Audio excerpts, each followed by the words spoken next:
शंखेश्वर ग्राम श्री श्री जगन्नाथ महाप्रभुंकर नूतन मंदिर प्रतिष्ठा और विजय उत्सव महासमारोह अनुष्ठित हो जाइछि।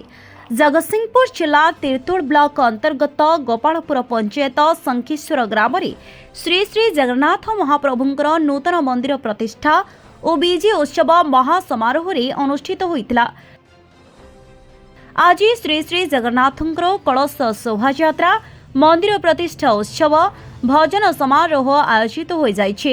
एही कार्यक्रम रे कर्ता भाबरे बासंती पटनायक कार्य संपादन करिसेंती। मुख्य पूजक भाबरे निरंजन दास पूजा कार्य संपादन करिथिले। श्री श्री जगन्नाथ पूजा कमिटी और शंखेश्वर ग्रामर ग्रामवासी तत्वावधान श्री श्री जगन्नाथ महाप्रभुंकर नूतन गृह प्रतिष्ठा और विजय उत्सव कार्यक्रम सुचारू रूपे हेबा सह समस्त कार्य सठिक भावे संपादन होइछि। जगतसिंहपुर ब्यूरो चीफ स्वागत रंजन दास का रिपोर्ट संस्कार टीवी ओडिशा।